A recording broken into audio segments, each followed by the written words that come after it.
For people at home that grew up with a similar background as yourself, how do you program your mind to get the negative thoughts out, to maintain that power of belief, to really pursue your dreams and really manifest what you want out of life, and just always keep pushing forward? Because a lot of people have, Ross and I had tough upbringings as well. You know what I mean? Like, a lot of people don't know how to deal with their mind, because if you can control your mind, you can get a lot further in life if you can cancel out those negative thoughts. Well, I can say for me, growing up, we never talked about emotions or was taught about, the mental side of, the mental fortitude that you needed to have. And inside of just say wrestling, I grew up wrestling, in Ohio. It's, a great state to wrestle in. We went all over. We traveled all over the world, or the country, to wrestle since we were, can ever remember.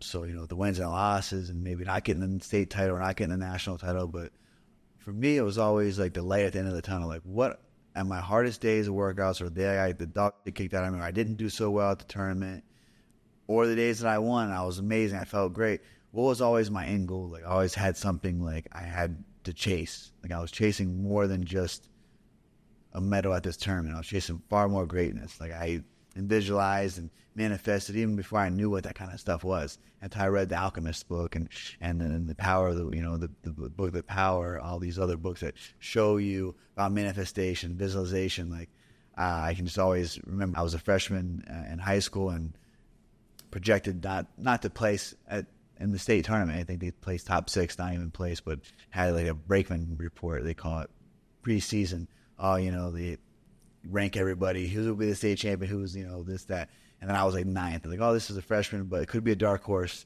in the state tournament, from where I was from.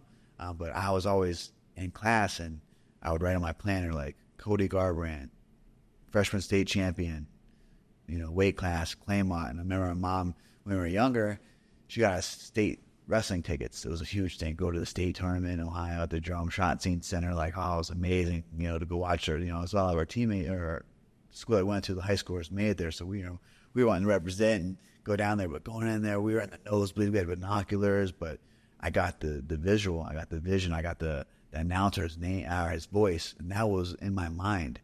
When I would sit there and do for years, I'm going to be there. I'm going to be the Parade of Champions coming out, getting on that mat, and wrestling in front of 20,000 people. Like, that was always something that, like, scared me, but also motivated me and pushed me and, like, helped me be driven to that vision that I had as sitting there in the nosebleed with the binoculars at 5th grade.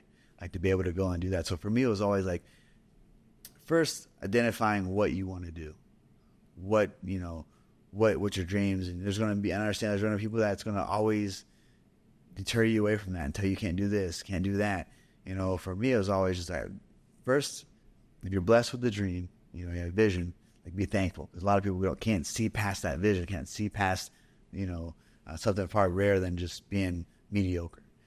So a lot of my dreams and visions were so far-fetched that sometimes in my own mind, I don't even want to tell them to the closest people to me, because they probably think I was so crazy. But you have to be crazy to chase greatness or chase, success, and continue to repeat it over and over in different times and stages in your life. So for me, it was just always, what would help me out was manifestation. So, like, I would say, I would write on that planner the whole name, and I would have the announcer's name, so it would be like so just sought in. And then, like, on the hard training days, or the, days of doubt, we have demons of doubt daily. You have to just kind of, battle those to, just be present. I feel like every day, even to where I'm at now, like, I still do that. But that's something that I've learned and overcame and trial and error. But now that I work with a sports therapist, I was doing a lot of things right without even knowing, just internally. Like I said, it's in you. If you're going to be great and be successful and overcome a lot of things, you're going to have to do a lot of setbacks, a lot of failure, a lot of nights that you're questioning your own self. I mean, well, how not? How are you going to when the whole world around you doubts you? It's just internal. It's how we have it. Like, we have that, but it's reprogramming your mind, building your body, but also building your mind to push past that. Little setbacks to overcome.